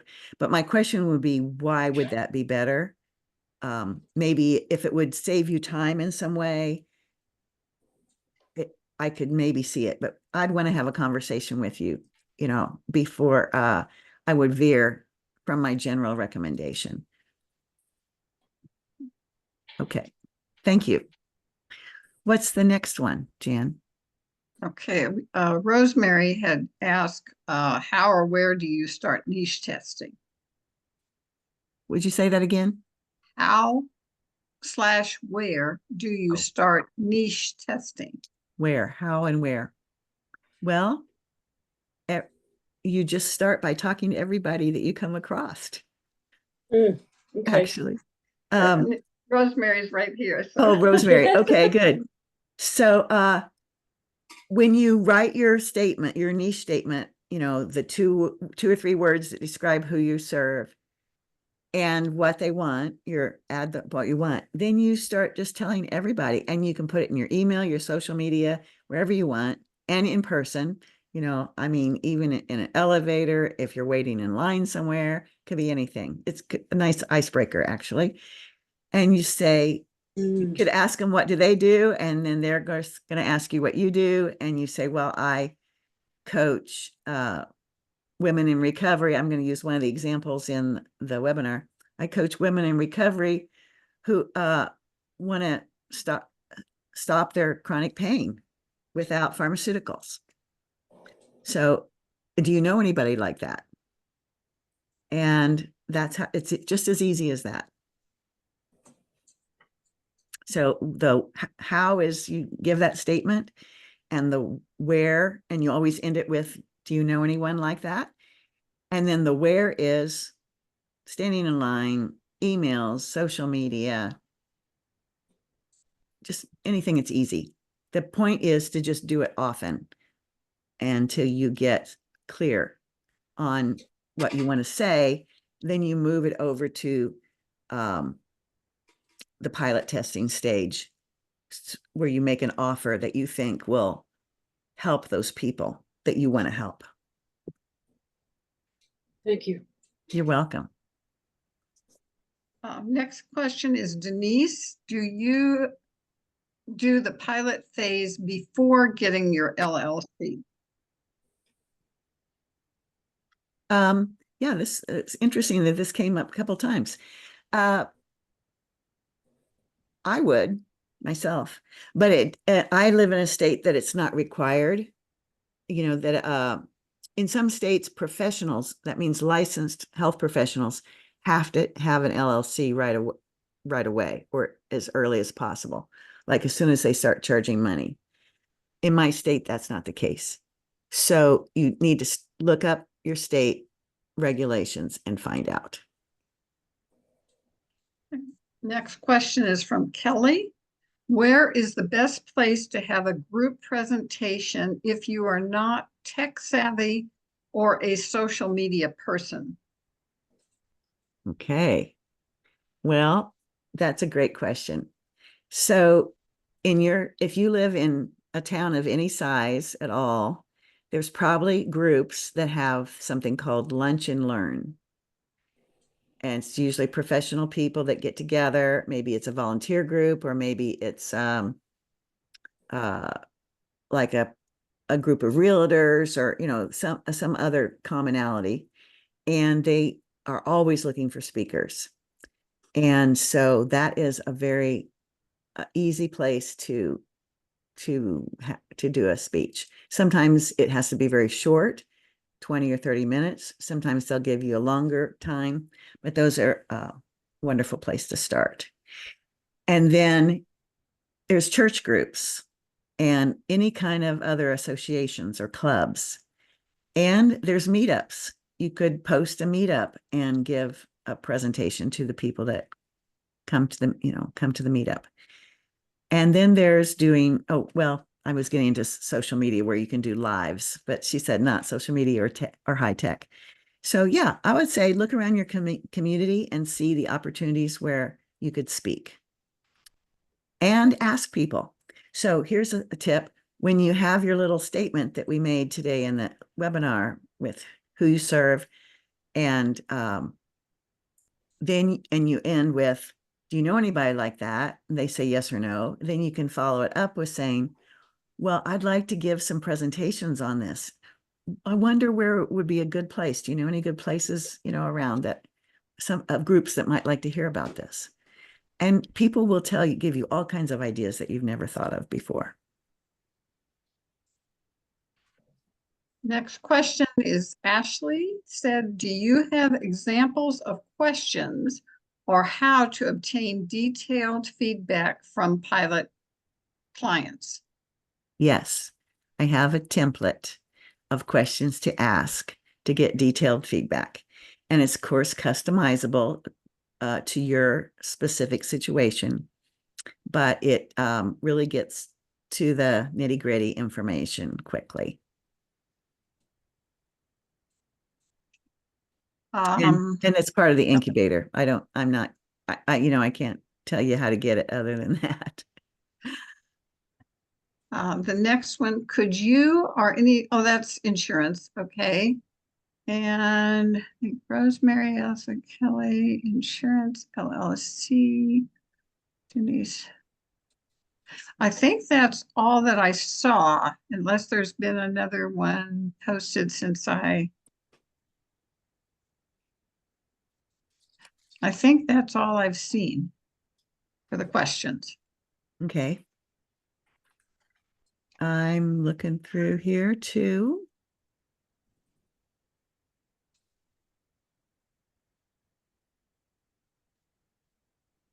So, okay, here, I'm going to go back to the person, Peggy, that asked about the limited group training, because I can see I see her comment now, and it's just a little easier for me to wrap my head around it than hearing it.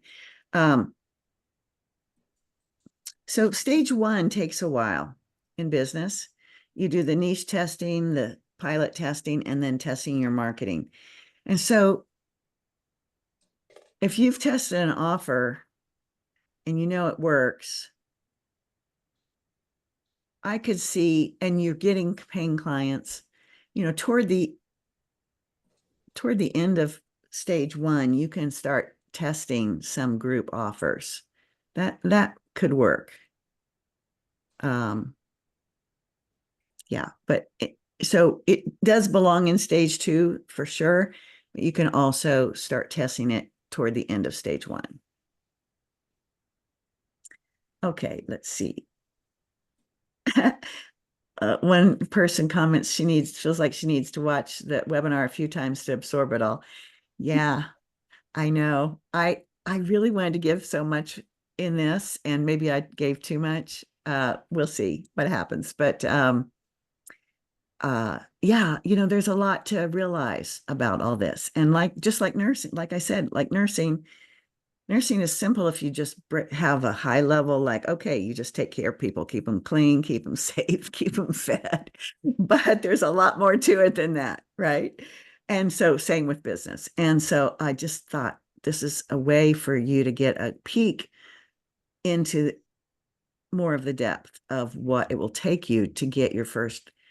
It's not just about getting your first or next 10 clients either. Of course, that's important, but you could get that and still not have the foundation under you to build a business from that. So that's why I wanted to share so much too. I'm glad people put examples of their audiences here. This is good. I'll look at that more.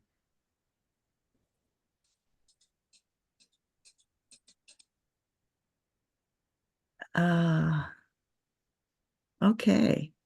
Well, I think that's all the questions I see too.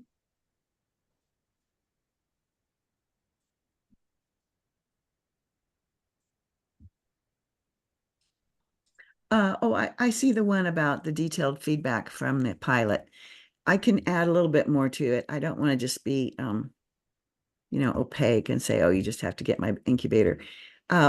Think about, start keeping your eyes open for evaluation forms. They're at the end of a lot of different things that we do, CE courses and other things, or customer service evaluation forms, things like that. You can start collecting forms, evaluation forms, and pull out from those the questions that you want to know from your customers.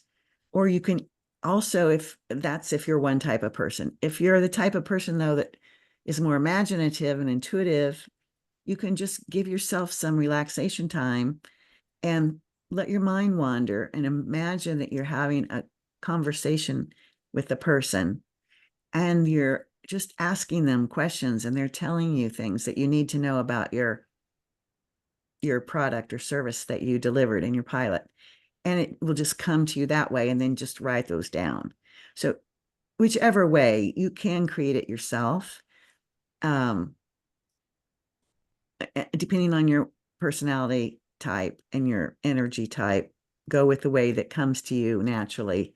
I'm the type that kind of like to think of the end result. What do I want to get out of this? And then I reverse engineer and back out all the questions that it would take to get me that outcome. Okay. Well, I don't see any more questions. Any last call for questions? Well, I hope that I see some of you in the incubator, and you'll see Jan there too.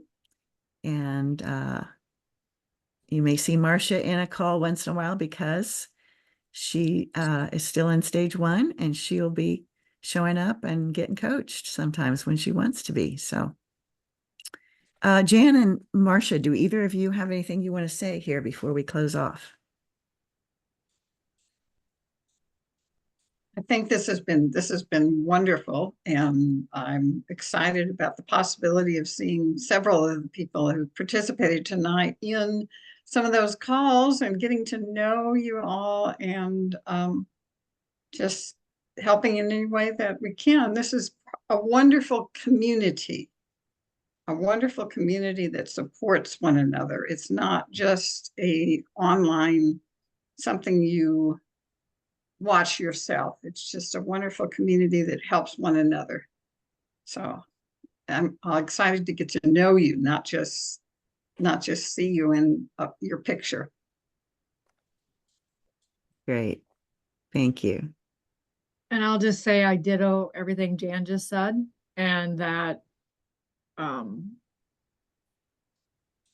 I feel very fortunate to have found this incubator, and I'm glad that I'm glad Sharon keeps putting this information out because it's still valuable, even though I've heard it several times.